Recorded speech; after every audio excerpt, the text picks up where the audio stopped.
All right. Oh, we already start? What's going on, guys? This is the Modern Mindfulness Podcast, and you know what time it is. It is time for episode 1. Hello, sir. สวัสดีครับ Hello. I'm so excited to have you here.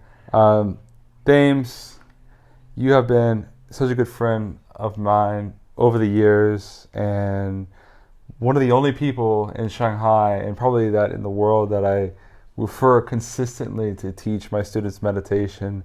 Could you tell the people of internet land a little bit about who you are, what you're about? Okay. First of all, I appreciate it, man, for such a kind words, you know. Yeah, absolutely. Thank you. So I'm Thames. I am the founder of gre3n. My life goal is to raise awareness of conscious living, you know, because even this term conscious living is quite ambiguous for most, but I think it's the path that we'll create a more peaceful world, and that's something that I'm willing to see. At least a world that people don't have to put masks on themselves. Yeah. A world that they can express themselves honestly. You know, a world that everyone do things out of pure passion. That's the world that I really want to see. Absolutely, man. Yeah. Well, I want to see that as well, and I'm sure you guys out there would want to see a world where people are 100% going for their passion. What is it that you mentioned earlier about, and it was just on the top of my head, it was, I know that you said that Joe Dispenza quote, but was the other thing that you said, man, you always fill with so much wisdom. You always just dispense a little wisdom bombs, like left and right, left and right, left and right. Well, so one of the things that, just beyond like us being ourselves and talking to really cool people on this podcast, one of the things that we really want to find out and pry into your mind and share with you guys is how the hell do you stay so calm and so centered all the time, like and have that balance in your life, or for lack of a better word, like how do you cultivate so much mindfulness consistently in your life? Well, I mean, first of all, I thank you, but in reality, I'm not calm at all. I'm not always calm. I think that's impossible, especially you live in the city like Shanghai. Yeah, for sure. And if you're an entrepreneur, you're trying to make a living, you're trying to create something out of your dream, calm is actually very hard to come by. And so I utilize and so I look for the tools that I think I can use to get me into the stage of readiness, you know, the calmness, the stillness that I'm always ready to take on any challenge. Yeah. And I learned that the most sustainable and simple tools that I can use is to sit still and meditate, right? To be aware of my breath, to be aware of who I am, to be aware of my thoughts, my emotions. And because of that practice and dedication, I think it helped me display my calmness to people around me. For sure. Just having that consistent dedication to it. Must have, man. Today I went to meet with my business partner, which also my brother and my best friends. And so we talk about life, and his business also struggle. Everyone's business also struggle. Yeah, for sure.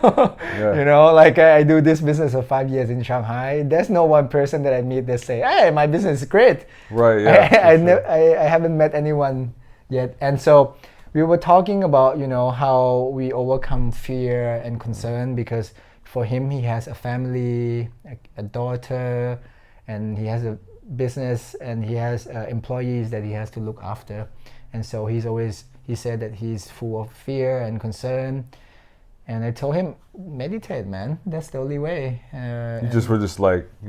were out like that. You're just like, meditate, man. Yeah, for sure. I mean, we've been, you know, listening or reading the books like The Power of Now, become supernatural, break the habit, the placebo by Dr. Joe Dispenza. So we've been trying to figure how can we break off the loops, the old habit of ourselves and become the next version. It's a damn hard thing to do. That's the hardest thing human can do, man, to become the next version of you. Right. Yeah. Do you think it's like a culmination of moments, or just like one day you're just kind of like, and then you just change? Because I felt like that happened to me recently. Like something just, I was just walking down the street and all of a sudden just like, I didn't have like a crack in my neck, but it's just like, I was just like, I've had it. It's time to change. Well, I think the experience that you explain is more of the residues of the process. It's actually not the process, because from my understanding is that we can really proceed to the next step from two main reasons, right? One is to go through a lot of pain and suffering in terms of emotionally, physically, whatever, to the point where you're like, I cannot take it anymore. Like, right. I need to do something about it. Like the pressure cooker. Yeah, the pressure cooker, like it forces you to change, right? Yeah. And there's another approach which you just need to keep meditating. But why meditate help with changes? Today I also I shared to my business partner is that because our thoughts lead to the similar decision in life, which lead to the same set of behaviors, and this same set of behavior give us similar or same experience, which also generate similar and the same feeling, and then this feeling come back to become our thoughts. And so with this understanding, we learn that meditation helping us to feel different from the same experience. To elaborate even more, so for example, when I sit and meditate, sometime maybe like my childhood traumas, or maybe even like last weekend I did an event, I did something very stupid. I was so frustrated at that time, but then when I sit and then I cultivate, I trying to like understand like why I thought that way and what was the feeling, why I felt that way, and trying to look at it from different perspective, right? Yeah. And once I do that, then I actually feel different. I don't feel frustrated anymore. I feel okay with it. You can put it that way. And once I have different feeling, let's say more elevated emotion or feeling, then I learn that. Oh, we got a visitor. We're gonna cut this, and then we're gonna keep going because somebody's knocking on the door, and we'll trim it. Jesus. Oh, and we're back. All right. Okay. All right. So to continue, yeah? To continue. Okay. So I think meditation is a great tool for us to feel different towards the same experience that we had, so that we can have a new perspective towards it. Once we have a new perspective, we have new decision, we have new set of behavior, new experience. So that's how we break the loop, right? Mm-hmm. So to recap, you can break the loops by being forced into you wanted to change, right? Through a lot of suffering and let me hook you up there, brother. Suffering and pain. This is episode 1, you cats and dogs out there, so it's not going to be perfect, but you know what? You cats and dogs. We're persistent fellows. Yes, and so yeah, man. About change. Just now we were talking like why changes are so hard, right? Because it's very difficult to change how we feel. Yeah. What we say a lot in when we're teaching meditation is that our thoughts affect our choices affect our actions, and our actions affect the life that we live. And the only way that you can really start to change yourself is by observing yourself, being aware of oneself consistently. Yep. And this is something that I think a lot of people are uncomfortable to do. They don't want to. I wouldn't say uncomfortable, but they feel like they don't need to. Yeah. Right? And that's common, I think, is the nature of human, of the self-identification, right? The ego. Because if you change, then it has no place to live. has Right. no place to be. So I think in every bodies we have two personality that keep contradicting each other. With every situation, it really depends on which side wins. For sure. Right. Absolutely. Absolutely. So, in this podcast, we're going to talk to a lot of different types of people, and I really wanted to start with you just because you're like my best friend in Shanghai, and you have a very, very consistent meditation practice, and you know, you were coming to my apartment like in the beginning. You know, I didn't even know you, and you just kind of was sitting on the floor meditating there. It was quite miraculous. It was quite a surprise. So what I'm getting at is, how much do you meditate? How much do I meditate? Not that it matters. Not that it matters. Well, but I'm just curious, like on a regular basis. Well, I mean, if you want a result, I think it's matter, right? When you meditate every day, and when I mean, like not like a challenge, you know. Oh, of course, like, definitely. I meditate 30 minutes a day. Yeah. It's definitely not a challenge, man. Yeah. Everyone is different, you know. Right. Whatever works for you. But for me, I would say 20 to 60 minutes a day. That's great. Depending on how much. I don't want to say depending on how much time I have, because I always can dedicate my time to it. Yeah. But when I'm being honest with myself, I meditate. For sure. Right. When you're being honest with yourself, you meditate. That's interesting. Yeah. When I say honest in terms of like, okay, I understand that it has a positive value into my life. Right. And then being honest about it. So that's why I do it. But there are moments where I was like, I'm just gonna look at my phone, maybe I'm gonna watch YouTube, sure. You know, and I'm not being honest with myself, because I know that it's not good for I know that it doesn't generate the most efficient and effective positive influence on my life. Yeah. Yeah. That's really interesting. You know, it's funny when it just comes to habits and meditation. I'm really just fascinated with this, because I'm quite a big guy. Quite a big guy. Okay. Quite a big guy. I'm a little fluffy. Okay, I'll say I'm a little fat. You know, I'm working on it. I'm not perfect, and I got a little cushion.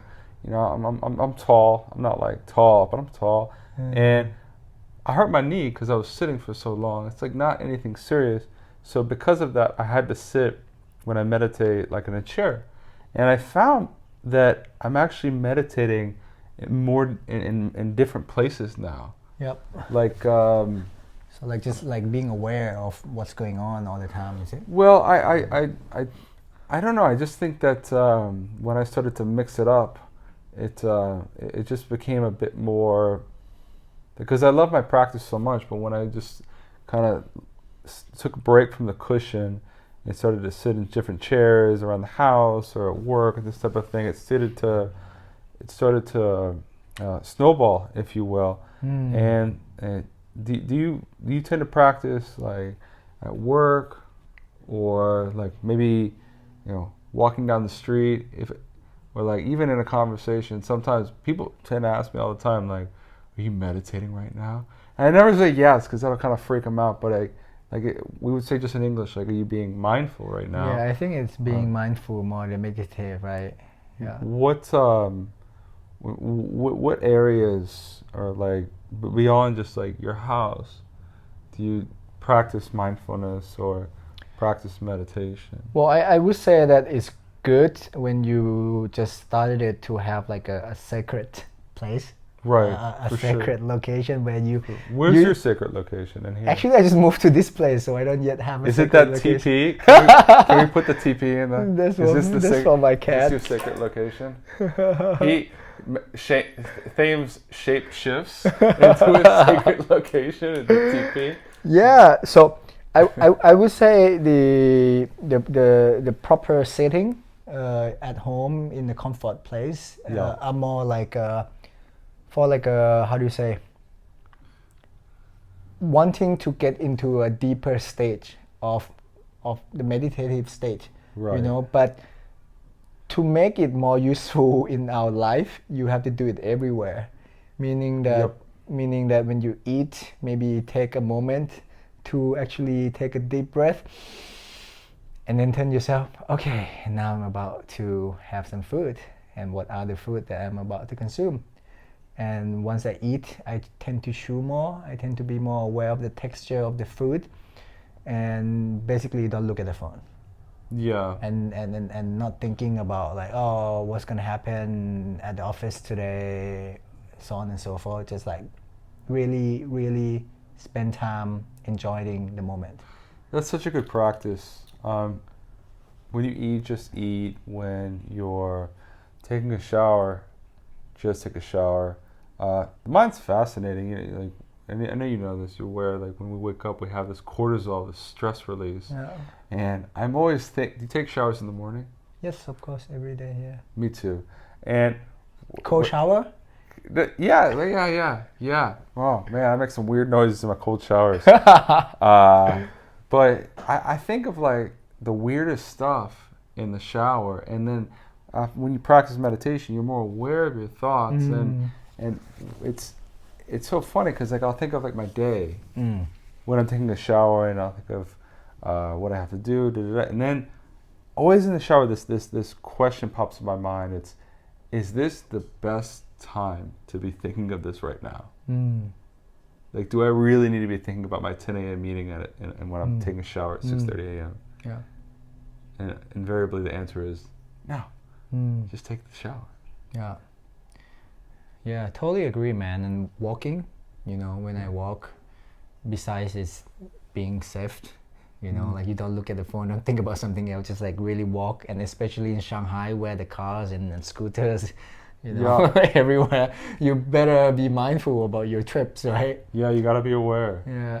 You gotta be aware. And one thing I really like to use as well when I have a meeting, and then once I have a meeting, from time to time, I just look at the person in the eyes and then just breathe. Okay. Okay. So trying to be... All those F&B people? Yeah, trying to be aware of that moment, instead of like following my thoughts somewhere.